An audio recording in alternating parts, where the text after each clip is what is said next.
கடந்த மாதத்தில் என்னுடைய உறவினர்கள் 2 பேர் கணவனும் மனைவியுமாக சென்னையிலே என்னை சந்திக்க வந்தார்கள். அவருடைய திருமணத்திற்கு பிறகு நான் இப்பொழுதுதான் அவர்களை சந்திக்கும்படியாக எனக்கு ஒரு வாய்ப்பு ஏற்பட்டது. என்னுடைய மனைவியினுடைய தம்பி, அவனை நான் ஆண்டவருக்குள் நடத்தினேன். அவன் ஒரு ஃபயர் ஆஃபீஸராக திருவண்ணாமலையில் இருந்தான். ஆண்டவரை நம்பாதவன். என்னிடத்திலே பல விதங்களிலே ஒரு நாஸ்திகன் என்பதை நிரூபிப்பதற்கு பல முறைகளிலே பேசினவன். திடீரென்று ஒரு நாள் எனக்கு ஃபோன் பண்ணினான். என்ன ஃபோன் பண்ணினான்? அத்தான், என் பிள்ளைக்கு 3வது பிள்ளை, ஆண் பிள்ளை. முதலில் 2 பெண் பிள்ளைகள், 3வது ஒரு ஆண் பிள்ளை. அவனுக்கு அடிக்கடி ஃபிட்ஸ் வருகிறது. நீங்கள் சென்னை வந்திருக்கிறீர்களே, கூட்டங்களுக்கு போகுமுன்னதாக கொஞ்சம் திருவண்ணாமலை வந்து என் பிள்ளைக்காக ஜெபித்து விட்டு போய்விடுங்கள் என்று சொன்னான். நான் அவனை பார்த்து ஃபோனில் கேட்டேன், எப்பப்பா ஆண்டவரிடத்தில் உனக்கு நம்பிக்கை வந்து விட்டது? அவன் சொல்கிறது என்ன சொல்கிறேன், ஆண்டவரிடத்தில் நம்பிக்கை வந்ததோ இல்லையோ, நீங்கள் உலகமெல்லாம் சுற்றுறீங்க, யார் யாருக்கோ என்னமா கிடச்சுன்னு மற்றவங்க சொல்கிறாங்க. அதனால் வந்து என் பிள்ளை மேலே கை வச்சுட்டு போயிட்டீங்கன்னா ஒருவேளை என் பிள்ளைக்கு நல்லா ஆயிருமே. பிள்ளைக்கு 3.5 வயசு, அதற்கு முன்னால் உள்ள பிள்ளைக்கு 5.5 வயசு, அதுக்கு முன்னால் 7 வயசு. 3 பிள்ளைகள், அழகான பிள்ளைகள். மனைவி திருச்சி பட்டணத்தை சேர்ந்தவள். அப்படி இருக்கும்போது என்னை ஃபோன் பண்ணி கூப்பிட்டான். எனக்கு கூட்டங்களின் நிமித்தமாக நேரம் இல்லை என்றாலும் ஒரு நாஸ்திகன் என்னை உபயோகப்படுத்த கூப்பிடுகிறான்.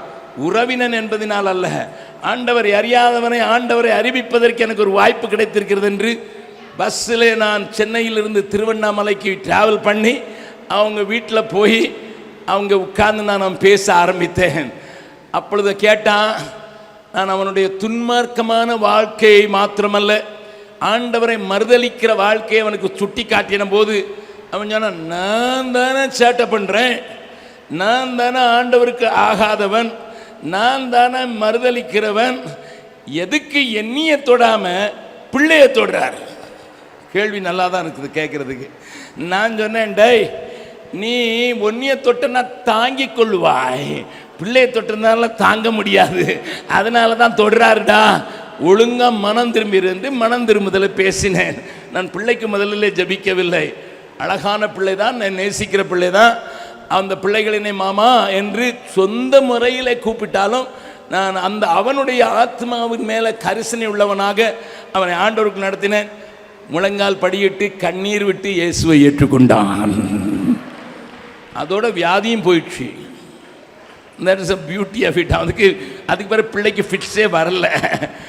அப்படி இருக்கும்போது நான் இங்கெல்லாம் ஊழியம் முடித்து விட்டு, என் மனைவி அப்பொழுது சென்னையில் தான் இருந்தால், நாங்கள் 2 பேரும் டிராவல் பண்ணி தமிழ்நாட்டில் ஊழியத்தை முடித்துவிட்டு 2 நாட்கள் பின்னும் திரும்ப போவதற்கு முன்னதாக சென்னையில் இருந்தபோது மறுபடியும் எனக்கு ஒரு ஃபோன் வந்தது. It was a shocking news. Heart attack வந்து உங்கள் பிரதர் எல்லாம் மரிச்சு போயிட்டார். Just 15 days God gave him a chance. ஆண்டவருடைய அன்பை 15 நாட்களுக்கு முன்னதாக ருசித்தவன். அவனை பார்த்தால் ஃபயர் ஆஃபீஸராக இருந்தான். கத்தி குத்துனா கத்தி இறங்காது, அப்படி இருந்தவனுக்கு திடீரென்று heart attack, massive heart attack, died. இடையில ஒரு நாள் மாத்திரம் இருக்கிறது. ஒரு நாள் மாத்திரம் இருக்கிற நேரத்தில் நானும் என் மனைவியும் அந்த போய் அடக்கம் செய்துவிட்டு பீகார் திரும்பலாம் என்று ஜெபித்து நாங்கள் கிளம்பினோம். அது ஒரு பெரிய கதை. கவனியுங்கள். அந்த அங்கே போய் என்னுடைய மாமியாரிடத்தில் சொன்னேன். என்ன சொன்னேன்? அத்தை, நீங்கள் ரொம்ப வருத்தத்தில் இருக்கீங்க. ஏன்னா குட்டி பிள்ளைங்க 3 பேரை விட்டுட்டு உங்கள் மகன், இதுக்கு முன்னாலே ஒரு மகன் இறந்துருக்கிறார், இப்பொழுது ஒரு மகன் ஹார்ட் அட்டாக்ல இறந்துட்டாங்கிறது உங்களுக்கு தாங்க முடியாது, மாமாவுக்கு தாங்க முடியாது. ஒன்று செய்கிறேன், ரூபாவை விட்டு விட்டு நான் போகிறேன், பீகார் போகிறேன். அவள் ஒரு 10 நாட்கள் உங்களோடு கூட இருந்து ஆறுதலாக இருக்கும். எனக்கு ஆண்டவர் நல்ல மாமியாரையும் மாமனாரையும் தந்தார். எனக்கு நல்ல பெற்றோரை மாத்திரமல்ல மாமனார். ஏனென்றால் அவர்களின் திருமணத்தில் என் பிள்ளையை கூட்டிகிட்டு போகிறீங்களே பீகாருக்கு, எந்த மாதிரி வீட்டில் வைப்பீங்கன்னு கேட்கல, உங்களுக்கு மருமகனை மாதம் எவ்வளவு காணிக்க கிடைக்கும்னு கேட்கல. ஏன்னா என் மனைவியினுடைய வீடு அண்ணனுக்கு தெரியும், 5 பெட்ரூம் உள்ள வீடு. நான் அவளை கொண்டு டாய்லெட் இல்லாத வீட்டில் வைக்க போகிறேன்னு எங்கள் மாமனார்கிட்ட சொல்லியிருந்தேன்னா நிச்சயமாக பொண்ணு கொடுத்துருக்க மாட்டார். நல்ல வேலைக்கு கேட்கல. அது மாத்திரம் இல்லை, என் மாப்பிள்ளை பார்க்குறதுக்கு முதல்ல வந்தபோது 15 பேர் வந்தாங்க. நான் சென்னையில் கூட்டத்தில் பேசிக்கிட்டு இருந்தபோது எங்கள் அப்பா ஃபோன் பண்ணி, டே காலையில் 9 மணிக்கு இங்கே இருக்கணும்னு சொல்கிறாங்க, நான் பாஸ்கர் தாசன் அவர்களுடைய சபையில் பேசிக்கொண்டு இருக்கிறேன். நான் சொன்னேன், டேடி மீட்டிங் பேசிக்கிட்டு இருக்கேன். அவங்க தெரிஞ்சு சொன்னாங்க, என்ன எதுக்கு டேடி இவ்வளோ அர்ஜென்ட்டாக கூப்பிட்றீங்கன்னு கேட்டால் வந்து பாருன்னு சொன்னாங்க. அப்போ நான் போட்டிருந்தது ஒரு காவி ஜிப்பா, ஒரு 4 முழ வேஷ்டி, காலில் செருப்பு கிடையாது, ஒரு பை, ஒரு பைபிள், ஒரு லுங்கி, இவ்வளோதான் என்னுடைய சொத்தே. இதுக்கெல்லாம் பெரிய கதை இருக்குது, என் புஸ்தகத்தை வச்சு பாருங்கள். நான் போகும்போது இந்த 15 பேரும் வந்திருக்காங்க, முன்னால் முன்னு வீட்டுக்காரங்க எல்லாம் என்னையே விட்டு பார்க்குறாங்க. அதில் என்னுடைய மனைவியுடைய தம்பியும் வந்திருந்தான். நான் கிராஸ் பண்ணும்போது எங்கள் அம்மாட்ட போய் கேட்குறாங்க, என்ன எல்லாரும் என்னையே பார்க்குறாங்க. அவங்க சொன்னாங்க, நீண்டாந்தா மாப்பிள்ளை நல்ல ஒன்றையே பார்க்குறாங்க. அவன் என் மனைவியுடைய தம்பி சொல்கிறான், இருந்திருந்து எங்கள் அக்கா ஒரு பண்டாரத்துக்காக கட்டி கொடுக்க போகிறாங்க. இந்த நிலைமையில் நிச்சயமாக எங்கள் மாமனார் கொடுத்துருக்க மாட்டார். ஆனால் என்னுடைய அத்தை என்ன சொன்னார்கள் தெரியுமா? என்னுடைய மாமியார் என்ன சொன்னார்கள்? மருமகனே, ஊழியம்தான் முக்கியம், எங்கள் ஆறுதலை காட்டிலும் உங்கள் ஊழியம் முக்கியம், தடைபடக்கூடாது, கூட்டிக் கொண்டு போங்கள் என்று சொன்னார். நல்ல பெற்றோரையும் நல்ல மாமியார் மருமகளையும் மாமியார் மாமாவையும் தந்ததற்காக நான் ஆண்டவருக்கு கோடி சோத்திரங்களை ஏறெடுக்கிறேன். அப்படி அவர்களுக்கு நாங்கள் விடை செய்துவிட்டு போகும்போது, சரி ஆண்டவரை ஏற்றுக்கொண்டாயிலும் உம்மிடத்தில் வந்து விட்டான் என்று இந்த குட்டி பிள்ளைகள் வளர்ந்தார்கள். இதில் மூத்த மகளும் அவருடைய மருமகன் தான் என்னை பார்க்க வந்தார்கள் சென்னையில். அப்பொழுது நான் அவர்கிட்ட கேட்டேன். அவள் ஒரு MCA கம்ப்யூட்டர் படித்தவள், அவரும் பல டிகிரிகளை வைத்திருக்கிறார். நான் ஒரு இடத்துல கேட்டேன், என்னையா எங்கே வேலை செய்கிறீங்கன்னு கேட்டேன். ஏன்னா நான் முதல் முறையாக பார்க்குறேன், 4-5 ஆண்டுகளாக நான் இங்கே வரவில்லை. அவரை பார்த்து கேட்டேன். அவர் சொன்னார், அங்கிள் நான் வேலம்மாள் ஸ்கூலில் 5 ஸ்கூல் 30 ஸ்கூல் இருக்குது, அதில் 5 ஸ்கூலுக்கு நான் தான் அட்மினிஸ்ட்ரேட்டராக இருக்கேன்னு சொன்னார். நான் சொன்னேன், இவ்வளோ படிச்சுட்டு இருந்திருந்து வேலம்மாளுக்காக சம்பாதிச்சு கொடுக்க போனேன், உங்களுக்கு நான் ஃபோன் பண்ணுறேன்னுட்டு போயிட்டார். நான் தூத்துக்குடி மீட்டிங்கில் இருக்கும்போது உங்களை வந்து பார்க்கணும், நாங்கள் 2 பேரும் பார்க்கணும். நாங்கள் 2 பேரும் வந்தவாங்க, எனக்கு தெரியும் அப்போமே வேலையை ரிசைன் பண்ணி தான் வராருன்னுட்டு வேலையை விட்டுட்டு இந்த மாதம் என்னோடு கூட சேருகிறார்கள். அல்லேலூயா. எதுக்கு இந்த சாட்சியை சொல்கிறேன் தெரியுமா? என்னுடைய குடும்பத்தை மேன்மைப்படுத்தவில்லை. அல்லேலூயா. திரண்ட ஆஸ்தி, உயர்ந்த கல்வி, செல்வாக்குகள் மிக இருப்பினும், திரண்ட ஆஸ்தி, உயர்ந்த கல்வி, செல்வாக்குகள் மிக இருப்பினும், குருசை நோக்கி பார்க்க எனக்கு, குருசை நோக்கி பார்க்க எனக்கு உரிய பெருமைகள் யாவும் அற்பமே, உரிய பெருமைகள் யாவும் அற்பமே, விந்தை கீழ் சுராஜா உந்தன் சிலுவையன் மேன்மை, உந்தன் சிலுவையன் மேன்மை, சுந்தரமிகும் இந்த பூவில், சுந்தரமிகும் இந்த பூவில் என்ன மேன்மைகள் எனக்கு இருப்பினும், என்ன மேன்மைகள் எனக்கு இருப்பினும், விந்தை கீழ் சுராஜா உந்தன் சிலுவையன் மேன்மை, உந்தன் சிலுவையன் மேன்மை. குருசை நோக்கி பார்த்துட்டா எல்லாமே குப்பையா மாறிடும். அல்லேலூயா. நல்லா கவனிங்க.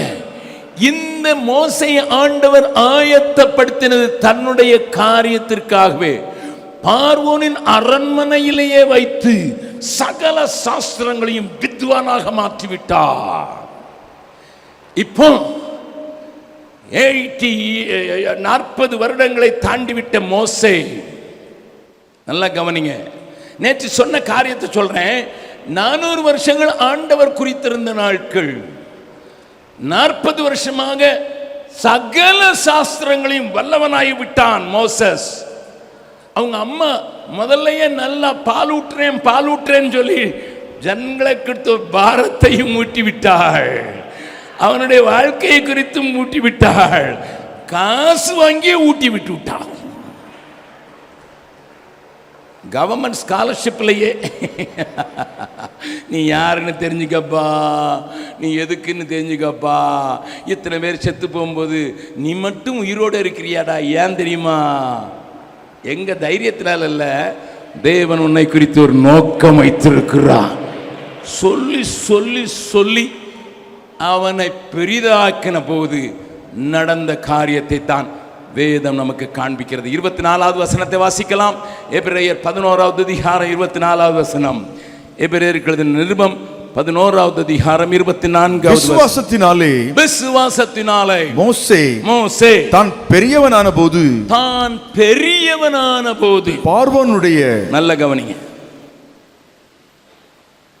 பக்கத்தில் உங்க கையை பிடிச்சி முகத்தை பார்த்து கேளுங்க, நீங்க விசுவாசத்தில் வளர்ந்துருக்கிறீங்களா?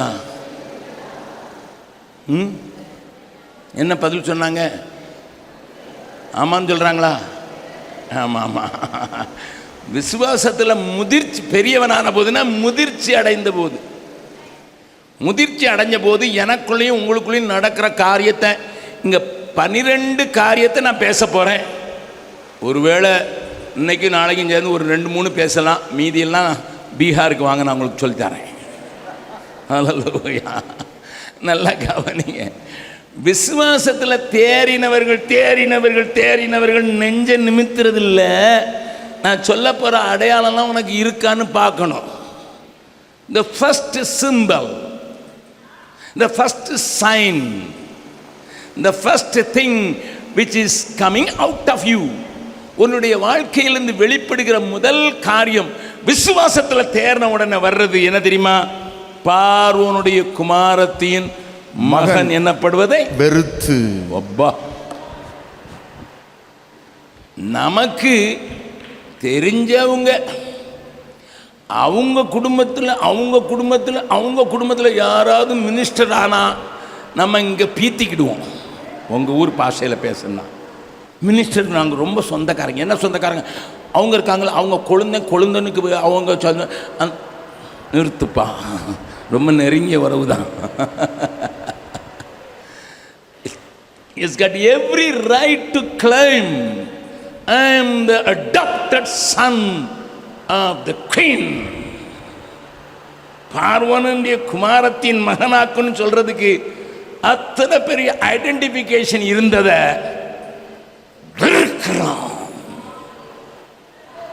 நல்ல கவனிங்க. எதுக்கு தெரியுமா? என்னுடைய ஐடென்டிட்டி வேற, என்னுடைய அடையாளம் வேற. எங்கேயோ அட்டாச் பண்ணி வச்சிருக்காங்க.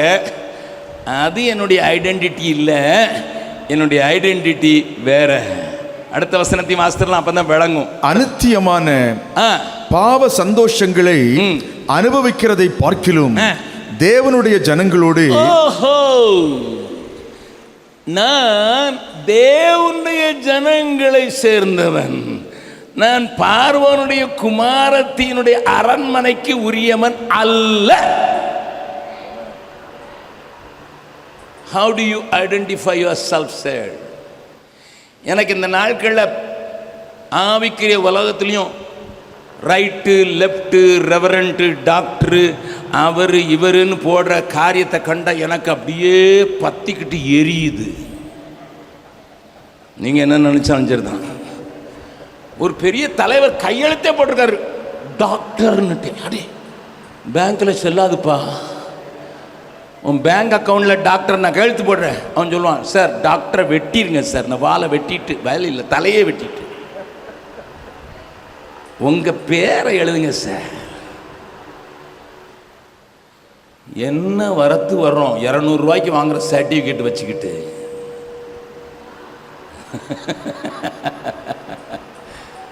ஆனால் என்ன ஐடென்டிஃபை பண்ண போறீங்க? நான் இப்போ அரக்கோணம் மீட்டிங்கில் ஒரு சின்ன காரியம் சொன்னேன். என் ஆண்டவர் எவ்வளோ பெருசுன்னு தெரியாதனால தான் ஆண்டவர் முன்னால் ஆண்டவரை ரொம்ப என்னமோ ஒரு சாதாரண ஆள் நினச்சிட்டு ஆராதனை வீரர்கள் என்று சொல்கிறவங்க ஆண்டவரை அவமதிக்கிறார்கள். Please understand. அதை இங்கே சொல்கிறதுக்கு ஏவப்படுறேன். உங்களுக்கும் எனக்கும் பாடியில் டெம்பரேச்சர் 37.6 இருக்கலாம். அது டெம்பரேச்சர் இருக்கணும். 39 போட்டாலே நமக்கு கொஞ்சம் இழுக்கும். 40 போயிட்டால் வெட்டி கிட்டிட்டு போயிடும். 40 டிகிரி உங்களுக்கு டெம்பரேச்சர் ஆச்சுன்னா என்ன செஞ்சிடும்? ஃபிட்ஸ் வந்துடும் சார், ஃபிட்ஸ் வந்துடும். ஆனால் உனக்கு உபயோகப்படணும்னு ஒன்று ஆண்டவர் ஒரு சூரியனை உண்டாக்கி வச்சிருக்கிறாரு. அதனுடைய டெம்பரேச்சர் எவ்வளோ தெரியுமா? 6000 டிகிரி சென்டிகிரேட். அது மட்டும் கொஞ்சம் நெருங்கி வந்ததுன்னா எப்படி இருப்பீங்க? ஹலோ, உங்களுக்கு ஃபிட்ஸ் மட்டும் வராதுல்ல, போய் சேர்ந்துடும். ஆனால் அதை அந்த தூரத்தில் வச்சு உனக்கு உபயோகப்படுத்த முடியும் உண்டாக்குனது என் பெரிய ஆண்டவர். அத மாதிரி பில்லியன், இன்னும் ஒரு பில்லியன், ஒரு பில்லியன், அதாவது 100 மில்லியன், 1000 மில்லியன் கொண்டது ஒரு பில்லியன். ஒரு மில்லியனுக்கு 10 லட்சம். எத்தனை சைபர் பண்ணாலும் இத்தனை சூரியன்கள் இருக்குதாங்க. ஆனால் அதெல்லாம் டிராஃபிக் போலீஸை காட்டிலும் அழகா அதன் பாதையில விட விட்டுருக்கிறாரு. இந்த மகத்துவமான ஆண்டவர் ஐயா நான் ஆராதிக்கிற ஆண்டவர். ஆனால் அந்த ஆராதனை பண்ணும்போது வாருமையா பொறுமையா உட்காருமையா. That is why I find it difficult when people worship God, they lost the adherence. அவரை ரெவரன்ஷியலை இழந்துடுறாங்களேன்னு எனக்கு பயமாக இருக்கு. கேட்டால் எங்கள் அப்பா தாங்கிறாங்க, எங்கள் அப்பா தான். ஆனால் அவரே கேட்பார், நான் பிதாவானால் எனக்கு கனம் எங்கே?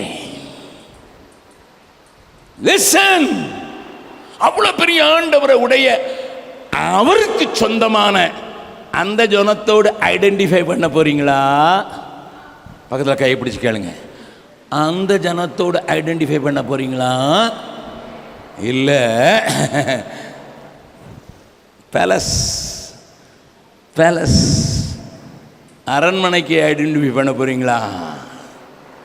Many times we fail to tell the world. அநேக நேரங்களில் கிறிஸ்தவன் சொல்றதுக்கே வெக்கமா மாறிடுது. ஏன்னா ப்ரமோஷனில் அடி வாங்கிருமோ, நம்மளை ப்ரமோட் பண்ண விடாமல் போயிடுவாங்களோ. எதுக்குப்பா நியூட்ரலாக இருந்துட்டு நியூட்ரலாக போயிடுவோம். மறுபடியும் பக்கத்தில் கொஞ்சம் குலுக்கி கேளுங்க. நியூட்ரல் கியரில் இருக்கிற வண்டி 1 இன்ச்சு முன்னால் போகாது. அதனால தான் நீ முன்னேறாமலே கிடக்குற. It never goes further. சத்தம் போடும், நியூட்ரலில் கேண்டு போட்டு நீங்கள் எவ்வளோ தான் ஆக்சலரேட்டர் கொடுத்தாலும் எவ்வளோ தான் பெட்ரோலை குடித்தாலும் அது வெறும் சத்தம் தான் போடும், அது முன்னால் போகவே செய்யாது. நான் இயேசுவால் பிடிக்கப்பட்டவன், அவர் இரத்தத்தால் கழுவப்பட்டவன். ஆனால் அடுத்த லைன் ஃபாதர் மட்டும்தான் பாடணும், நம்ம பாட முடியாது. கொஞ்சம் பேருக்கு நான் இயேசுவால் பிடிக்கப்பட்டவன், அவர் இரத்தத்தால் கழுவப்பட்டவன், எனக்கென்று எதுக்கு போய் சொல்கிற? ஒன்றுமே இல்லையா? அடே அப்பா ஒன்றுமே இல்லை. உண்மையா? உண்மைதானா? நான் சொல்லுவேன் ஐயா, நான் சொல்லுவேன். ஏன்னா எனக்கென்று ஒன்றும் இல்லை. ஏன்னா இப்போவி சொந்தமில்லை, நான் தேவனுக்குரியவன். எல்லாரும் பாடலாமா? கொஞ்சமாவது இருக்குது பிரதர், ஆனால் அது மேலே எனக்கு பிடிப்பு இல்லை. அது மட்டும் சொல்லுங்க. வீடு இருக்கும், கார் இருக்கும், கோழி இருக்கும், ஆடு இருக்கும், மாடு இருக்கும், இருக்குது பிரதர். ஆனால் அது மேலே எனக்கு பிடிப்பே இல்லை. அதுவும் என்னை பிடிக்கிறது இல்லை, நானும் அதை பிடிச்சுக்கிட்டு இருக்கிறது இல்லை. ஏனென்றால் உலகம் எனக்காக சிலுவையில் அறையுண்டிருக்கிறது, நானும் உலகத்திற்காக சிலுவையில் அறையுண்டு இருக்கிறேன். எல்லாரும் சேர்ந்து உண்மையா எனக்கு இந்த உலகத்தின் மேல, உலகத்தின் காரியங்கள் மேல பிடிப்பில்லைன்னு சொல்றவங்க மாத்திரம் தைரியமா கரங்களை தட்டி பாட போறோம். நான் இயேசுவால பிடிக்கப்பட்டவன், அவர் இரத்தத்தால கழுவப்பட்டவன். நான் இயேசுவால பிடிக்கப்பட்டவன், அவர் இரத்தத்தால கழுவப்பட்டவன். எனக்கென்று எதுவும் இல்லை, இப்பூவி சொந்தம் அல்ல. எனக்கென்று எதுவும் இல்லை, இப்பூவி சொந்தம் அல்ல. எல்லாமே இயேசு, எல்லாம் இயேசு, எல்லாம் இயேசு, இயேசு, இயேசு, எல்லாம் இயேசு, இயேசு, இயேசு.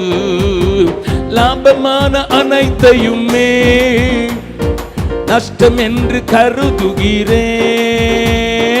லாபமான அனைத்தையுமே நஷ்டம் என்று கருதுகிறேன்.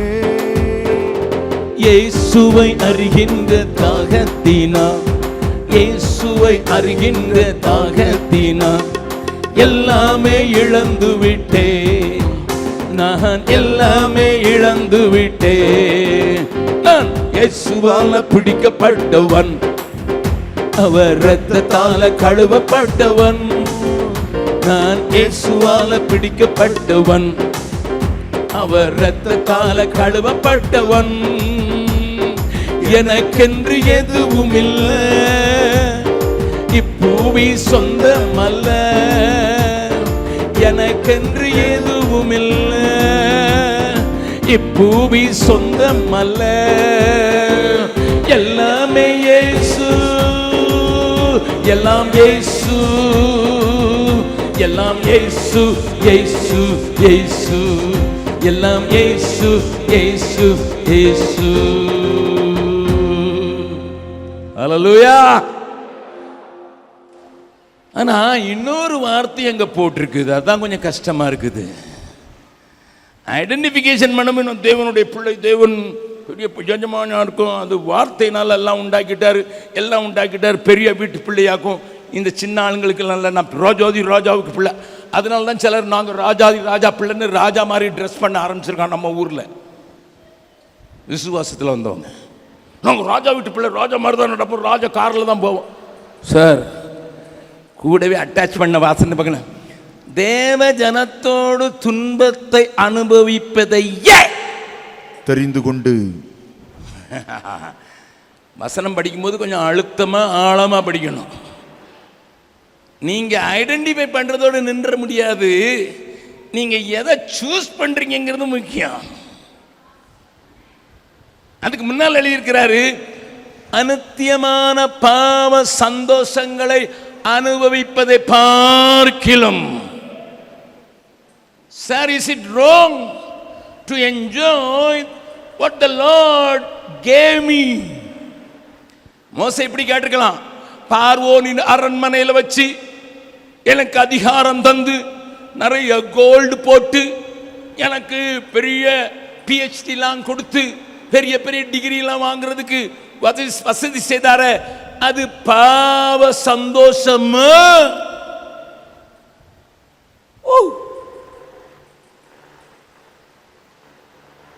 Check with Moses. I didn't see Moses நாலு பொம்பளைங்களை எடுத்துட்டு போயிட்டாங்கன்னா ராஜாவுக்கு குமாரத்திக்கு அப்படி இல்லை. எகிப்து தேசத்தில் அன்றைக்கு எகிப்திய அழகிகள் இருந்தாங்க. இந்த பாழாப்போன சாலமோனே 700 பெஞ்சாதி 300 ஸ்டெப்னி. ஸ்கூட்டருக்கு ஒரு ஸ்டெப்னி தான் உண்டு, இவனுக்கு 300. மோசஸ் மரண்மனை காலையா பார்வனுக்கு எகிப்து தேசத்தில் ஏராளமான அழகி இருந்தாங்க. பெரிய டாக்டரேட்லாம் வாங்கிட்டாரு. ஒரு 4 பிள்ளைய பத்திட்டு போனாரா? No no. எனக்கு ரொம்ப சந்தோஷமா இருக்குது. மோசஸினுடைய வாழ்க்கையை நினைக்கும் போது he was not after the women. பொம்பளைங்க பின்னால சுத்தினான் இல்ல. அப்ப என்னையா அனித்தியமான பாவ சந்தோஷங்களை அனுபவிப்பதை பார்க்கிலும் there was available, they were available. I want to tell you, அனுபவிக்கிறதுக்கு அவைகள் அவைலபிளா இருந்தது. குடிக்கலாம், வெறிக்கலாம், மந்திரவாதிகளை கூப்பிட்டு சோசியம் கேட்கலாம். அதுதான் அன்னைக்கு எகிப்து. அவங்களே சொன்னாங்களே பின்னால வனாந்திரத்தில் இருக்கும்போது, எகிப்து தேசத்துல இறைச்சி பாத்திரங்கள் அண்டை, பிளேட்ல இல்ல. அவன் சாப்பிட்டா அப்படித்தான் சாப்பிடுவான், பாத்திரத்தில் வச்சு சாப்பிடுவான். அவ்வளோ சாப்பாடு சாதாரண ஆளுக்களுக்கு. நல்லா கவனிங்க. It was available. Girls available. The beauties were available. Hello. The world offers. The Pharaoh's palace offers. Enjoy me. என்னை அனுபவியடா, அனுபவி. உனக்கு அதிகாரம் இருக்குது, உனக்கு பேர் இருக்குது, உனக்கு உரிமை இருக்குது. Yes sir, yes. ஆனா மோசேக்கு தெரியும், எல்லாவற்றையும் அனுபவிக்க எனக்கு அதிகாரம் உண்டு. எல்லாம் பக்கத்தில் உங்க கையை பிடிச்சி முகத்தை பார்த்து கண்ணுக்குள்ள பார்த்து கேட்கணும், தகுதியானதை மாத்திரம்தான் அனுபவிக்கிறீர்களோ? The second thing I would like to bring this, இரண்டாவது காரியம் நான் காண்பிக்க விரும்புகிறதெல்லாம், எனக்கு அனுபவிக்க முடியாத ஏராளமானவைகள் இருக்கிறது. As a free man in Christ Jesus, இயேசு கிறிஸ்துவில் சுதந்திரமாக மாற்றப்பட்டிருக்கிற எனக்கும் உனக்கும் எல்லாவற்றையும் அதிகாரத்தை அனுபவிக்கிறதற்கு, சந்தோஷங்களை அனுபவிப்பதற்கு எனக்கு உரிமை உண்டு. முதலாவது, நீ யாரோடு ஐடென்டிஃபை பண்ண வேண்டும் என்பதை சரியாக புரிந்து கொள்ளுவாய். இரண்டாவது, நீ எதை தெரிந்து கொள்ள வேண்டும் என்பது உன்னுடைய இருதயத்தின் ஆழத்தில் தெரியும். ஒரு பக்கம் துன்பம், ஒரு பக்கம் சந்தோஷம். அதனால்தான் எபிரேய நிருபம் ஆக்கின அனுபவிப்பதையே தெரிந்து கொண்டு,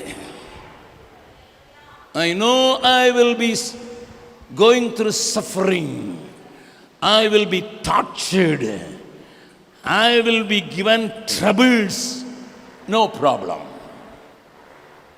By identifying myself with godly people, I may be killed even.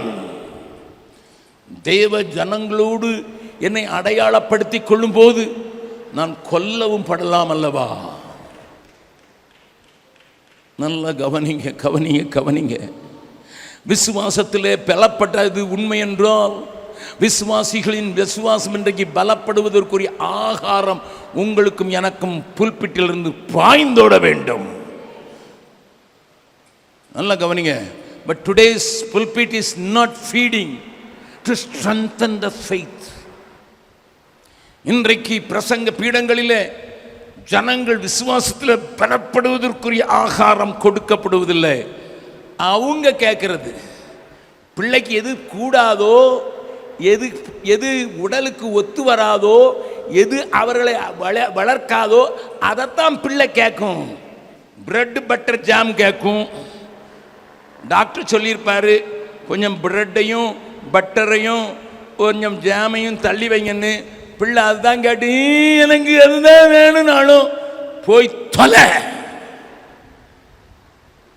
பிள்ளைக்கு இப்பமே மொபைலை கொடுக்காதீங்க, இது இப்படி பார்க்குது, கண்ணு கெட்டு போகும், கண்ணுக்குள்ள இருந்து புழு வந்துருன்னு காட்டினாலும் பிள்ளை பிறந்து விழுந்த உடனே கேட்குது மொபைல் ஃபோன்.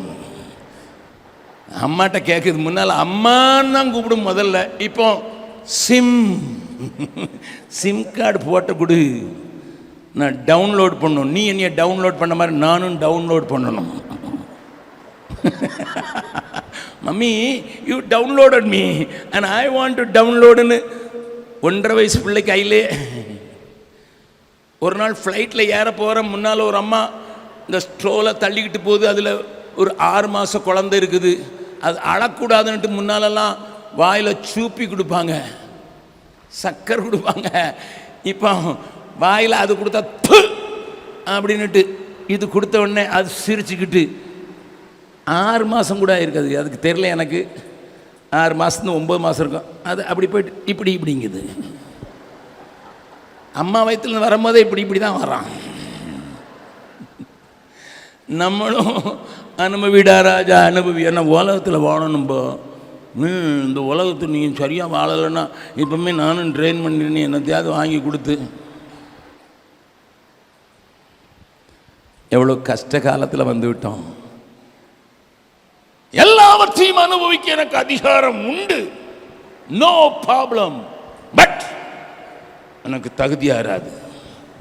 உன் ட்ரெஸ், உன் நடை, உன் பேச்சு, உன் சிந்தை, உன் வீட்டில் இருக்கிற பொருட்கள்,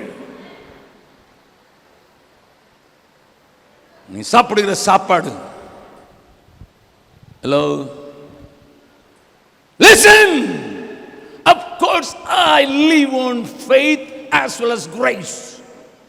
கிருபையினால தான் நிற்கிறேன். நிர்மூலமாக இருக்கிறது எனக்கு கிருபை, எனக்கு தெரியும். ஆனால் கிருபையை விருதாவாக உபயோகப்பட மாட்டேன். பக்கத்தில் கைப்பிடி சொல்லுங்க, கிருபை கிடைச்சிட்டுன்னு சொல்லி விருதாவா உபயோகப்படுத்த. அதனால தான் நான் சிலுவை சுமந்தோரா என்கிற பாடலில் இப்படி எழுதினேன், கிருபை தருகிறா அதை நித்தமும் காத்துக்கொள்வேன், விருதாவாக்கிட மாட்டேன். கிருபை தருகிறார், அதை நித்தமும் காத்துக்கொள்வேன். I didn't write a song because everybody should sing. No, He gives me grace. I will not waste it.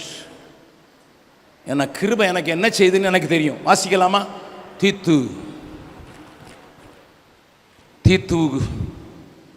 தீத்துவுக்கு Pavul எழுதின அந்த நிருபத்தில் 2வது அதிகாரம் 11 13 வரைக்கும் வாசிக்கலாம். ஏனெனில் எல்லா மனுஷருக்கும் ரட்சிப்பை அளிக்கத்தக்க தேவ கிருபையானது பிரசன்னமாகி எனக்கு என்ன செய்து, நாம் அவபக்தியையும் லௌகீக இச்சைகளையும் வெறுத்து தெளிந்த புத்தியும் நீதியும் தேவ பக்தியும் உள்ளவர்களாய் இவ்வுலகத்திலே ஜீவனம் பண்ணி நாம் நம்பியிருக்கிற ஆனந்த பாக்கியத்துக்கும் மகாதேவனும் நமது இரட்சகருமாகிய இயேசு கிறிஸ்துவினுடைய மகிமையின் பிரசன்னமாகுதலுக்கும் எதிர்பார்த்து கொண்டிருக்கும்படி நமக்கு போதிக்கிறது. The grace teaches. கிருபை எனக்கு போதிக்குதுயா. என்ன போதிக்கு தெரியுமா? முதல்ல போதிக்கிறது 12வது வசனத்தில் தெளிவாக இருக்குது. பவுல் அழகா சொல்றாரு, நாம் அவபக்தியாய், இது பக்திக்குரியது அல்ல, அதை வெறுக்க, லௌகீக இச்சைகளை வெறுக்க. It starts with that. கிருபை அதுதான் போதிக்குது. கிருபை அதுதான் போதிக்குது. அவருடைய வருகைக்கு என்னை எதிர்பார்க்கும்படியாக எனக்கு உந்தி தள்ளி போதிக்கிறது. நல்லா கவனிங்க. தவறா பிரசங்கம் பண்ணப்படுகிறத பாதியை கேட்டுட்டு கிருபை கிருபை கிருபை கிருபை கிருபை கிருபை கிருபன் நல்லதுதான், எனக்கும் தெரியும் கிருபையை பற்றி பேசுறதுக்கு. But grace is teaching you. Never forget that. சிலுவை போதிக்கிறது. அவபக்தி அடையாளம் காட்டி கொடுத்துரும், லௌகிக இச்சைகளை அடையாளம் காட்டிக்கிறோம். கிருபை உனக்கு சொல்லிக் கொடுக்கிறது தெரியுமா? This belongs to the world, this belongs to godliness. அதை NIV வெர்ஷன்ல சொல்லி இருக்குது. The grace teaches me to know what is worldliness, what is godliness. காட்லினஸ்க்கும் வேர்ல்ட்லினஸ்க்கும் உள்ள வித்தியாசம் மோசைக்கு அன்னைக்கே தெரியும். அதனால தான் அவன் சொன்னான், உம்முடைய கண்களில் எனக்கு கிருபை கிடைத்ததானால். He knows what is grace. அது திருச்சபையில் நாளுக்கு நாள் ஜனங்கள் சேர்ந்தார்களாம். நாளுக்கு நாள் சபை விருத்தியானதாம், நாளுக்கு நாள் தேவ வசனம் பரவி விருத்தியானது என்றெல்லாம் அப்போஸ்தலர் நடபடிகளிலே வாசிக்கிறோமே. ஏன் இன்றைக்கு இல்லை? Because the believers, godly people, godliness-ஐயும் worldliness-ஐயும் வேறு பிரிக்க தெரியல. அன்றைக்கு இருந்த உலகத்துக்கு தெரியும், அன்றைக்கு இருந்த கிறிஸ்தவ மக்களுக்கு தெரியும், அன்றைக்கு இருந்த சீஷர்களுக்கு தெரியும் what belongs to God, what belongs to the world. Moses, there are attractive things. There are attractive things but not permanent. But here is something. It goes with suffering. Will you? மோசே, தேவ ஜனங்களோடு கூட துன்பத்தை அனுபவிப்பதை தெரிந்து கொண்டாயா அல்லது அநித்தியமானவைகளை தெரிந்து கொண்டாயா? இந்த மாலை வேளையில் தேவன் பேசுகிறான். விசுவாசம் இதை என்னில் நடப்பிக்கும் என்று வேதம் காட்டி கொடுக்கிறதை மறந்து விடாதீர்கள். விசுவாசமா இருக்கேன்னு சொல்லாதீங்க. இன்னொரு ஆளை காட்டி கொடுக்க மாட்டா, நல்ல விசுவாசி ஒருத்தரை காட்டி கொடுக்கட்டுமா? வாசிங்க பார்க்கலாம். யாக்கோபு 2வது அதிகாரம் 19வது வசனம். பெஸ்ட் விசுவாசி ஜேம்ஸ் 2nd chapter verse 19. தேவன் ஒருவர் உண்டு என்று விசுவாசிக்கிறாய், அப்படி செய்கிறது நல்லதுதான். பக்கத்துல உங்க கையை பிடிச்சு இந்த வசனத்தை என்னோட பின்னால சொல்லுங்க பார்க்கலாம். தேவன் ஒருவர் உண்டென்று விசுவாசிக்கிறாய்.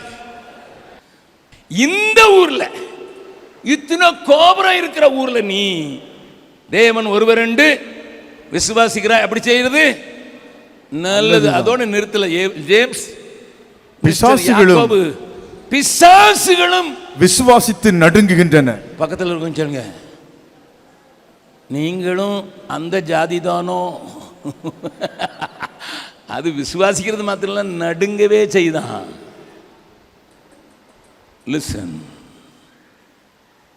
he has got a stronger faith. This Lucifer is having a stronger faith. அவனுக்கு கொஞ்ச காலம் இருக்குன்னு தெரிஞ்சுதான் வாழை ஆட்டிக்கிட்டு இருக்கான். நமக்கு மட்டும் தெரிய மாட்டேங்குது. அவன் கர்த்தருடைய வார்த்தை என்ன காட்டில அதிகம் நம்புறான். எனக்கு கொஞ்ச காலம் தான், குறிக்கப்பட்ட காலத்துக்கு வேகமாக போயிட்டு இருக்கேன், நான் கிரியை செய்யணும்னு செய்கிறான். ஆனால் நமக்கோ தெரிந்து கொள்ளுதலிலேயே சந்தேகம். நன்றாக கவனிங்க அருமையானவர்களே. மோசே,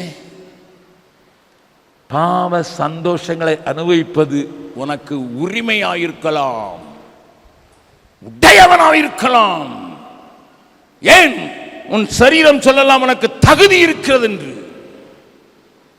ஆனாலும் தேவ ஜனங்களோடு துன்பத்தை அனுபவிப்பதை நான் தெரிந்து கொண்டு, இந்த மாலை வேளையில் தேவன் உங்களோடு கூட பேசுகிறார். How do you identify yourself? With whom you identify? யாரோடு அடையாளம் கண்டுகொள்கிறார்? அதோடு கூட மாத்திரமல்ல, தேவ ஜனங்களுக்கு வரும் துன்பத்தை உணர்ந்திருக்கிறாயா?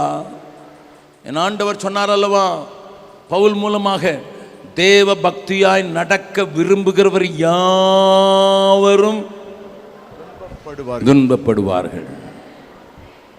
தேவ பக்தியா இருந்தா மேல இருந்து கொட்டுன்னு யாராவது பிரசங்கம் பண்ணானா அவன் பொய் சொல்றான். என் சத்திய வசனம் சொல்கிறது, உபத்திரவத்தின் வழியாகவே பரலோகத்துக்கு நமக்கு பழி உண்டு. வழி இடுக்கமானது, குறுகலானது. மறுபடியும் வாசிக்கலாம். எபிரேயர் 11வது அதிகாரத்தின் 25வது வசனத்தை வாசிக்கலாம். அநித்தியமான பாவ சந்தோஷங்களை அனுபவிக்கிறதை பார்க்கிறோம். தேவனுடைய ஜனங்களோடு துன்பத்தை அனுபவிப்பதையே தெரிந்து கொண்டு இனி வரும் பலன் மேல். ஓஹோ, this is a secret. ஐயா, இது எப்படி அப்பா முடிஞ்சது? நான் உங்களுக்கு சொல்லட்டுமா? தாவீது தேவனுடைய ஆலயத்திற்காக கொடுத்த தங்கம், பர்சனலா சேர்த்து கொடுத்த தங்கம் 3200 டன். வெறும் கோல்டு மட்டும் தாவீது தேவனுடைய ஆலயத்தின் மேல் வைத்திருக்கிற வாஞ்சையினால் என்று எழுதியிருக்கிறது. 3200 டன். ஒரு டன்னுன்னா 1000 கிலோ. ஒரு கிலோவில் 1000 கிராம். எத்தனை சைவர் வரும்? மதுரைக்காரங்களுக்கு நல்லா கணக்கு வரும்னு யாரோ சொன்னாங்களே. எத்தனை சைவர்? அங்க ஒரு 3000, மறுபடியும் ஒரு 3, மறுபடியும் ஒரு 8, 32 ஃபாலோட் பை 8 zeros. இத்தனை கிராம் ஆலயத்துக்குன்னு கொடுத்தது. இதெல்லாம் எங்கிருந்து வந்தது தெரியுமா? இந்த எகிப்தில் இருந்தா வந்தது. இந்த எகிப்தில் இருந்த தங்கத்தின் அளவு என்ன தெரியுமா? மோசேயின் காலத்தில் go back and read the history books. 50,000 ton gold. அம்மா, 50,000 டன் கோல்டு மாத்திரம் எகிப்தில் இருந்தது. அதுக்கு அதிகாரி இதை உபயோகப்படுத்த முடியும். ஆனா துன்பத்தை அனுபவிப்பதை தெரிந்து கொண்டேன். ஏனென்றால் என்னுடைய கண்கள் விண்ணை நோக்கி இருக்கிறது. இனி வரும் பலன்கள் மேல் நோக்கமாயிருந்து எகிப்திலுள்ள பொக்கிஷங்களிலும் கிறிஸ்துவின் நிமித்தம் வரும் நிந்தையை அதிக பாக்கியம் என்று எண்ணினான். எங்கேயா கிறிஸ்து வந்துட்டாருங்க? எங்க கிறிஸ்து வந்துட்டாரு சொல்றேன் கொஞ்சம் பின்னால. ஆனா அதுக்கு முன்னால நீங்க யோசித்து பாருங்க. அங்க பார்த்தவனுக்கு இங்கே உள்ள மகிமை, பொக்கிஷம், பொண்ணு, பேங்க் பேலன்ஸ் எல்லாம் குப்பை. அங்கே பார்த்துட்டான். நம்ம ஆளுங்க இந்த நாட்களில் பிரசங்கத்தெல்லாம் இங்கே பாரு.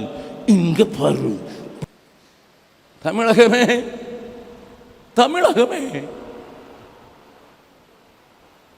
அதனால தான் அந்த பாட்டை இப்படி எழுத வேண்டியிருந்தது. விண்ணை விட்டு என் கண்ணை அகற்றிடே, விண்ணை விட்டு என் கண்ணை அகற்றிடேன், மண்ணின் வாழ்வையும் குப்பையை எண்ணுகிறேன், மண்ணின் வாழ்வையும் குப்பையை எண்ணுகிறேன். விண்ணின் வார்த்தைக்கு என்னை தருகிறேன், உண்மை உள்ளவன் என்ற அழைப்பீ. விண்ணின் வார்த்தைக்கு என்னை தருகிறேன், உண்மை உள்ளவன் என்ற அழைப்பீ. ஹல்லேலூயா, ஹல்லேலூயா, ஹல்லேலூயா, ஹல்லேலூயா. இயேசு தாங்குவார், அவரே சுமப்பார், ஒரு போதும் கைவிடவே மாட்டார். இயேசு தாங்குவார், அவரே சுமப்பார், ஒரு போதும் கைவிடவே மாட்டார். ஹல்லேலூயா, ஹல்லேலூயா, ஹல்லேலூயா, ஹல்லேலூயா, ஹல்லேலூயா, ஹல்லேலூயா, ஹல்லேலூயா. என் வாழ்க்கையை மாற்றியமைத்த அநேக காரியங்களில் ஒரு காரியத்தை நான் மறக்கவே மாட்டேன். நல்ல கிறிஸ்தவ குடும்பத்தில் பிறந்தவனாய் இருந்த போதிலும் 3.5 வயதிலேயே என் அம்மா டீச்சராக இருந்தபடினாலே எனக்கு வேதத்தை வாசிக்க சொல்லிக் கொடுத்திருந்தார்கள். 5 வயதிலே நான் ஒரு அதிகாரத்தை வாசிக்காமல் எனக்கு காஃபி தர மாட்டார்கள். 7 வயதிலே ஒவ்வொரு ஞாயிற்றுக்கிழமையும் நான் ஒரு ஆங்கிலிக்கனாக இருந்தபடியினால் ஒரு அதிகாரத்தை பாராமல் சொல்ல வேண்டும். ஒரு ஜெப புஸ்தகத்தில் இருக்கிற சுருக்க ஜெபத்தை சொல்ல வேண்டும். ஆலயத்தில் கேட்ட சர்மனை வாமிட் பண்ண வேண்டும். அப்பொழுதுதான் எனக்கு மத்தியானம் சாப்பாடு கிடைத்தது.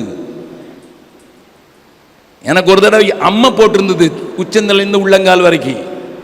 படுக்கையில் படுக்க முடியாது. 7th ஸ்டாண்டர்ட் படித்து கொண்டிருக்கிறேன். மண்ணில் தான் கடத்தணும். மண்ணில் கடத்தி வாழை இலை போட்டு அதில் படுக்க வச்சிருந்தேன். அவ்வளோ மோசமான அம்மை மேலே இருந்து கீழே வரைக்கும் போட்டிருக்குது. அம்மா வியாதி வந்தவங்களுக்கு தெரியும், ரொம்ப பசிக்கும். அப்போ எங்கள் அம்மாட்ட போய் கேட்குறேன், அம்மா ரொம்ப பசிக்குமா, காலையில் எழுந்திரிச்சு ஏதாவது குடிக்க கொடுங்கம்மா. எங்கள் அம்மா கேட்ட கேள்வி, பைபிள் படிச்சியா? But that didn't brought me to the Lord. என்னை ஆண்டவரிடத்தில் கொண்டு வர முடியவில்லை. சென்னைக்கு வேலைக்கு போன பின்பு வேலை இருந்தது, பணம் இருந்தது, நண்பர்கள் இருந்தார்கள், நல்ல சென்னை வாசகம் இருந்தது. புளித்து போனது மாத்திரமல்ல, காலியாக இருந்த அன்னை ஆண்டவர் தேடி வந்து நிரப்பினார். ஹல்லேலூயா. அப்பொழுது நான் நிரப்பப்பட்டது மாத்திரமல்லாதபடி ஆண்டவருக்காக எதையாயிலும் செய்ய வேண்டும் என்கிற துடிப்பை உடனடியாக தேவன் போட்டு விட்டார். என் கம்பெனியில் இருந்த இன்னொரு கேரளா சகோதரன், அவரையும் இழுத்துக்கொண்டு நான் சொன்னேன், ஆண்டவருக்கு ஏதாச்சும் செய்யணும். அவர் சொன்னார், எனக்கு தமிழ் சரியாக வராது ஜெபக்குமார். நான் சொன்னேன், ஓகே, நீங்கள் பாடுவீங்கல்ல தமிழில், என் கூட சேர்ந்து பாடுங்க, எனக்கு பிரசங்கம் பண்ண தெரியும், போகலாம். அவர் சொன்னார், எங்கே போகிறது? படித்தவங்ககிட்ட போனால் 10 கேள்வி கேட்பான், நமக்கும் தெரியாத. நான் சொன்னேன், படிக்காதவங்ககிட்ட போனால் கூட 10 கேள்வி கேட்பான். ஏன்னா படித்தவங்ககிட்ட இந்த ஊருக்கு இந்த பஸ்ஸு போகுதுன்னா நம்பிடுவான், படிக்காதவங்ககிட்ட சொன்னால் 4 பேர்கிட்ட கேட்டு தான் நம்புவான். அவர் சொன்னார், சின்ன பிள்ளைங்கிட்ட போகலாம். ஓகே, சின்ன பிள்ளைங்கிட்ட போகலான்னொன்னே சென்னைக்கு எதிர்த்தால போல் ஒரு ஏர்போர்ட் இருக்குது. சென்னையில் ஏர்போர்ட்டுக்கு எதிர்த்தால 3 மலைக்கு நடுவில் திருசூலன்னு ஒரு இடம் இருக்குது. அங்கே கல் உடைக்கிறவங்க, சேலத்தில் உள்ளவங்கலாம் அங்கே குடியிருக்காங்க. எனக்கு தெரியும்னாரு. நாங்கள் 2 பேரும் கிளம்பிட்டோம். போய் இப்படி தான் இந்த என்னுடைய புஸ்தகத்தில் எழுதியிருக்கேன், புஸ்தகம் வாசிக்காதவங்களுக்கு தெரியணும், அதுக்காக சொல்கிறேன். போய் அங்கே நான் அவர் பாட்டு பாடினார், நான் ஒரு வேர்ட்லெஸ் புக்கை வச்சு வருஷத்தில் என்ன இருக்குது என்ன இல்லைன்னு சொன்னேன். அங்கே 200 பிள்ளைங்க கூட்டிட்டாங்க. நாங்கள் சுவிசேஷத்தை சொன்னோம். கடைசியில் ஜெபம் பண்ணும்போது கிட்டத்தட்ட 45 பிள்ளைங்க கண்ணீர் விட்டு அழுதுங்க. எங்களுக்கு விளங்கலை. அதில் முன்னால் இருந்த தங்கச்சி அருண், அவன் சொல்கிறான், ஆண்டவரே என் பேரை உங்கள் புஸ்தகத்தில் எழுதிவிடுங்க, என் பேர் ARUN அருண். எனக்கு ரொம்ப சந்தோஷம், பிள்ளைங்களுக்குலாம் சந்தோஷம். நாங்கள் அடுத்த வாரம் வருவோம்னு சொல்லும்போது இன்னொரு பொண்ணு 9 வயசு இருக்கும், கலையை வந்து பிடிச்சிக்கிட்டு, அங்கிள் அங்கிள் எங்கள் அம்மாவுக்கு கொஞ்சம் ஜெபம் பண்ண வரீங்களாங்கிறா. நான் அது இப்போ தான் ஆண்டவரை ஏற்றுக்கொண்டிருக்கிறேன்.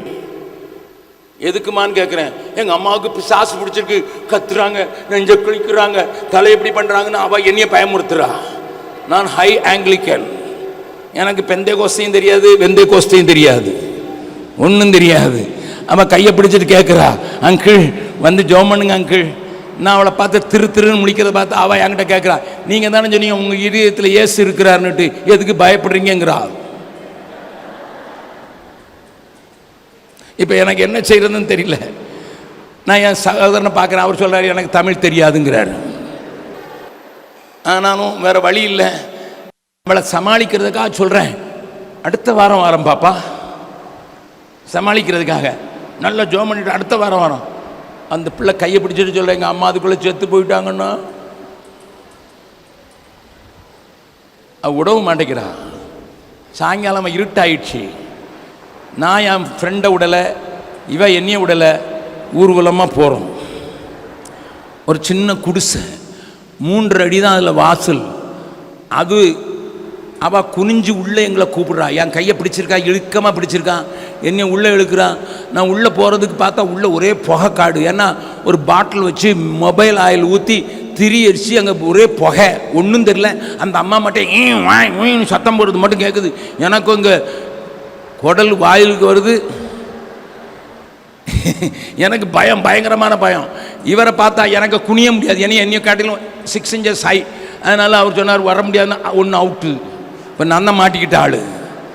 நான் எங்கள் வீட்டில் ஒரே ஒரு ஜபத்தை தான் பார்த்துருக்கேன்.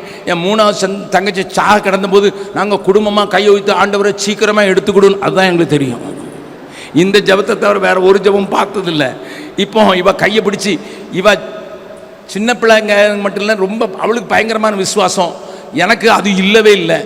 நான் அவளை கையை பிடிச்சி நேராக கொண்டு சத்தம் போட்டு நெஞ்சை கிழிச்சிக்கிட்டு இருக்க அம்மா மேலே தப்புன்னு வச்சா, நான் பயத்தினால இயேசுவேன்னு கத்துனேன். பிசாசு ஓடி போயிடுச்சு. அன்னைக்கு தான் தெரியும் இயேசுவின் நாமத்துக்கு இவ்வளவு வல்லம் இருக்குதுன்னுட்டு, இவ்வளவு மகிமை இருக்குதுன்னுட்டு. நல்லா கவனிங்க. எனக்கு தைரியம் வந்துச்சு. நான் என் ஃப்ரெண்ட்டை சொல்லேன், ஓ சாசு போயிட்டு தெரியுதா.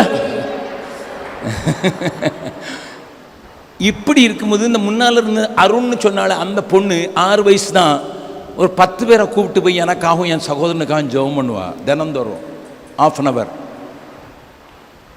எங்களோட ரொம்ப அட்டாச். நான் போனவுடனே அந்த கிராமத்தில் வாரத்துக்கு ஒரு தடவை போவோம். போனவுடனே எல்லாரையும் கூட்டி, எல்லா பிள்ளைங்களையும் கூட்டி சேர்த்துருவா. அங்கிள் வந்துட்டார், அங்கிள் வந்துட்டார், அங்கிள் வந்துட்டார்னுட்டு. ஒரு நாள் கிறிஸ்மஸ்க்கு நான் தூத்துக்குடி வந்துட்டேன். 10 நாள் கழித்து போகிறேன். அவங்க அம்மா என்னை பஜாரில் பார்த்து சொல்கிறாங்க, தம்பி உங்கள் மகா ரொம்ப சோமலாமா இருக்கா, நாளைக்கு வர்றேன்னு சொல்லிட்டேன். அது ஒரு செவ்வாய்க்கிழமை, புதன்கிழமை, சாரி அது ஒரு புதன்கிழமை, வியாழக்கிழமை நானும் என் நண்பரும் அந்த பிள்ளையை பார்க்க போனோம். பயங்கர வியாதி, வயிறும் இடுப்பும் ஒட்டி இருக்குது, படுத்திருக்கிறா. சாப்பிட்டு பல நாள் ஆயிடுச்சு, பேச முடியல, கண்ணு திறக்கலை. அப்போ கண்ணு திறக்கிற மாதிரி இருந்த நேரத்தில் நான் அவளை பார்த்து, அருண் அங்கிள், 2 அங்கிளும் வந்திருக்கோமா. கண்ணை திறந்து பார்த்தா மூடிட்டா. எங்களை பார்க்க முடியல. ஒரு சின்ன ஸ்மைல், ஒரு புன்சிரிப்பு மாத்திரம். நல்லா கவனிங்க. அந்த நேரத்தில் நாங்கள் ஜெபம் பண்ணிட்டு, அருண் சனிக்கிழமை என்னுடைய வழக்கத்தின்படி வாரமா பார்க்குறோன்னு சொல்லிட்டு போயிட்டோம். வெள்ளிக்கிழமை வந்தது. மத்தியானம் 12 மணிக்கு அவங்க அம்மாவை கூப்பிட்டுருக்கா, மம்மி வாங்க, உங்களுக்கு பாய், இனிமேல் உங்களை பார்க்க மாட்டேன். ஆனால் அங்கிள் நாளைக்கு வந்து என்னைய தேடுவார், நீங்கள் சொல்லிருங்க, பரலோக வாசல்ல அவ உங்களுக்காக காத்து நிற்பாளாம்.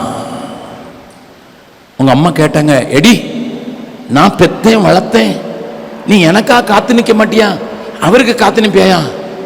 அந்த பிள்ளை சொன்னா, மம்மி நீங்கள் ஏசப்பாவை ஏற்றுக்கொள்ளாமல் அங்கே வர முடியாது, இப்பவுமே பிந்தி போகலை, இயேசுவுக்கு உங்கள் உள்ளத்தை திறந்துருங்கன்னு சொன்னோன்னே அவங்க அம்மா அங்கே முழங்கால் போட்டு இயேசுவை ஏற்றுக்கொண்டுட்டாங்க. இதுக்குள்ள குடிகாரன் அவங்க அம்மா சாமியாடி அக்கினி எடுத்துட்டு சாமி ஆடுறவா இப்போ ஆண்டவருக்குள்ள வந்துட்டா. இந்த பக்கம் குடிகாரரான அப்பா அவர் உள்ள நுழைகிறாரு. அவர்கிட்டையும் அதே சொல்றா. அவர் சொல்றாரு, அடி பாமி என்னைய முட்டிட்டு போயிடுவியா? இயேசுவை ஏற்றுக்கொண்டா தான் நீங்கள் என்னையும் பார்க்க முடியும். அவரையும் ஆண்டவருக்குள்ள வழி நடத்திட்டா. 2 கையை பிடிச்சிட்டு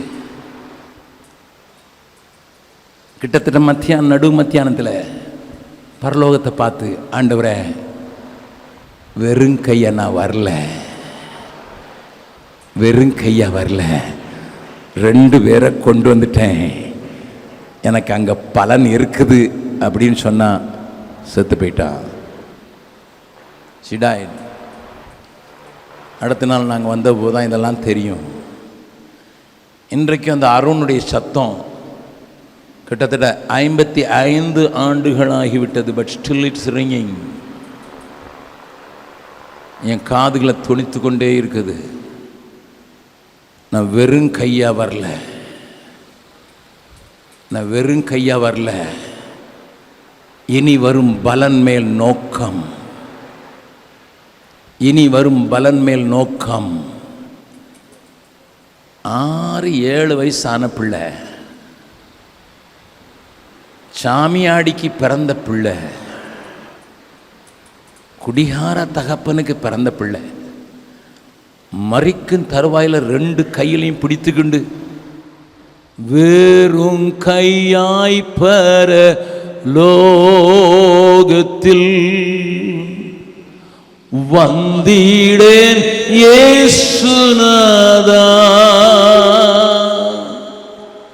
வெறும் கையாய் பர லோகத்தில் வந்திடேன் இயேசுநாதா,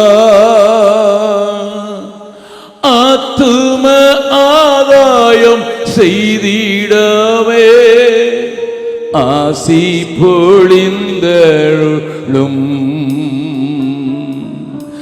ஆத்தும ஆதாயம் செய்திடவே ஆசி பொழிந்தருளும். பாவம் பெருகுதே பாரும் பரமேசுவே, அழியும் மனுகுலம் அதையும் ரட்சிப்பீரே. அழியும் மனுகுலம் அதையும் ரட்சிப்பீரே. ஆத்தும ரட்சிப்பிழந்தவர் ஆயிரம் ஆயிரமா, ஆத்தும ரட்சிப்பிழந்தவர் ஆயிரம் ஆயிரமா. அன்றாடம் இந்த மண்ணடியில் அழிந்து சாகின்றாரே.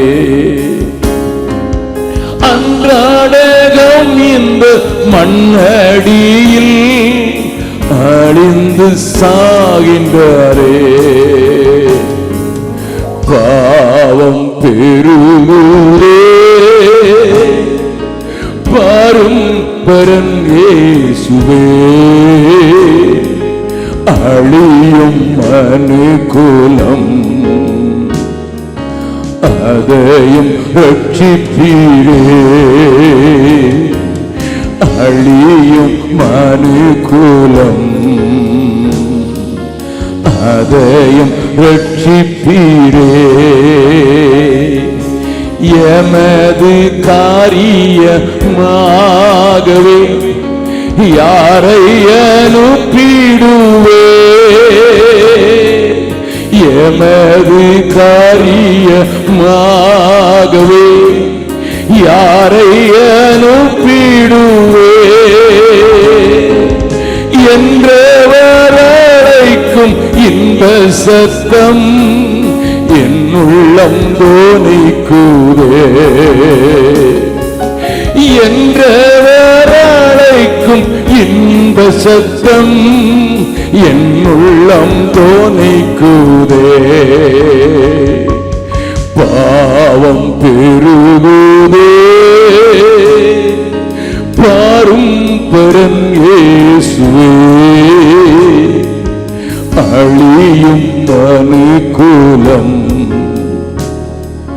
அதையும் ரட்சிப்பீரே. அழியும் மனுகுலம் அதையும் ரட்சிப்பீரே. எல்லாரும் கண்களை மூடலாம், யாரும் அசையக்கூடாது. தேவன் அசைவாடுகிற நேரம். இனி வரும் பலன் மேல் நோக்கமாயிருப்பதற்கே உனக்குள் கிரியை செய்கிற விசுவாசம் உன்னை பலவானாய் மாற்றுகிறது. இனி வரும் பலன், என் ஆண்டவர் சொல்லுகிறார், இதோ சீக்கிரமாய் வருகிறேன், என்னோடு கூட நான் அளிக்கும் பலன் வருகிறது. இந்த வார்த்தையை நம்புவாயனால் ஐயா வெறுங்கையா நாம சந்திக்கவே மாட்டேன். அதுக்கு எதையும் செய்வேன், எதையும் இழப்பேன். எனக்காகவே வாழ்ந்துட்டேன். இயேசுவை நானே அனுபவிச்சுக்கிட்டு அவருடைய ஆசீர்வாதங்களுக்காகவே ஏக்கம் கொண்டு எனக்கு வேணும், என் குடும்பத்துக்கு வேணும், என் பிள்ளைக்கு வேணும்னே வாழ்ந்துட்டேன். இனி வரும் பலன் மேல நோக்கமா இருக்கிறதுக்கு ஒரு சின்ன அருணுக்கு முடியுமானால், இத்தனை வருஷம் அவிசுவாசத்தை பிராக்டிஸ் பண்றேன்னா சில மாதங்களை இயேசுவை அறிந்த அருணால முடியுமானால், சாமி ஆடிக்கு பிறந்த பிள்ளையால முடியுமானா, ஆவிக்குரிய சபைக்கு போறேன்னு சொல்றேனே, அந்த பலன் மேல நான் நோக்கமாயிருப்பது உண்மை என்றால், மோசே போல வெறுக்க வேண்டியவர்களை வெறுக்கவும், தழுவிக்கொண்டு இருக்கவே தழுவிக்கொண்டு வரவும் எனக்கு கவலை இருக்காதே. ஆண்டவரனோடு கூட முன்னால நின்று பேசுகிறார். எமது காரியமாக யாரை யாரை யாரை What is your response? What is your response? அறிந்த மக்கள் மத்தியிலே சொல்ல கூச்சப்படுகிற நான், அறியாத பிரதேசங்களை குறித்து பாரம் கொள்வது எப்படி? நாளைக்கு அதை குறித்து கொஞ்சம் விவரமாய் பேசுகிறேன். இன்றைக்கு நேற்று தினத்தில் தேவன் பேரில் வைத்திருக்கிற விசுவாசம் என்னில் உருவாக்குகிற அன்பை குறித்து பேசினேன். இன்றைக்கு இனி வரும் பலன் மேல எனக்கு இருக்கிற தெளிவினாலே நான் விட்டுவிட வேண்டியவளை விட்டுவிடவும், செயல்படுவதற்கு கீழ்ப்படிய வேண்டியவர்களுக்கு கீழ்ப்படியவும், என்னை ஒப்புக் கொடுப்பதற்கு எனக்கு தடை இல்லை என்று சொல்லுகிறவர்கள் மாத்திரம் யாரும் கண்களை திறந்து பார்க்க வேண்டாம். பிரதர் அகஸ்டின் ஜெபக்குமார், என் வாழ்நாள்லாம் வீணாயிடுச்சு, மோசம் போயிட்டேன். I was pursuing something else.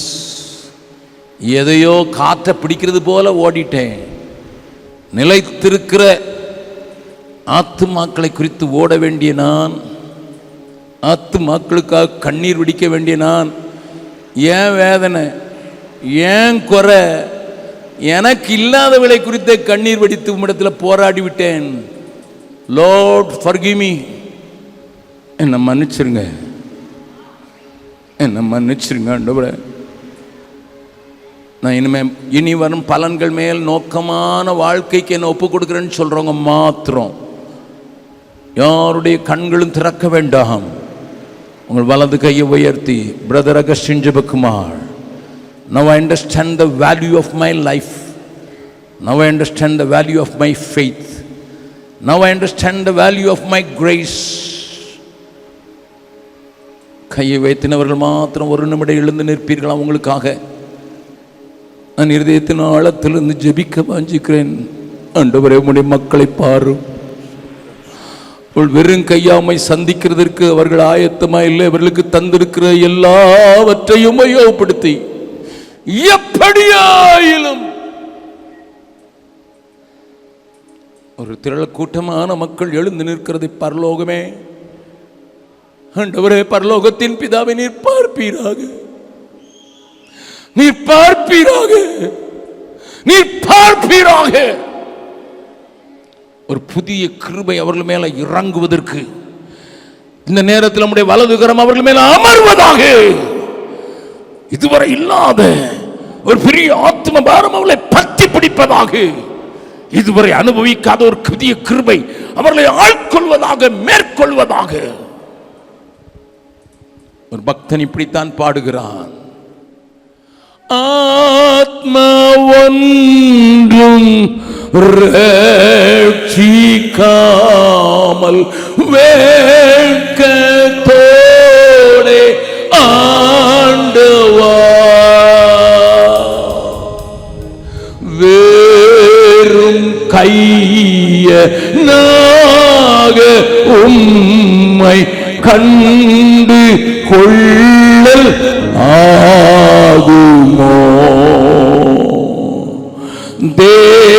தேவரீர்க்கை தாங்க சற்றும் சாவு கஞ்சி கலங்கே.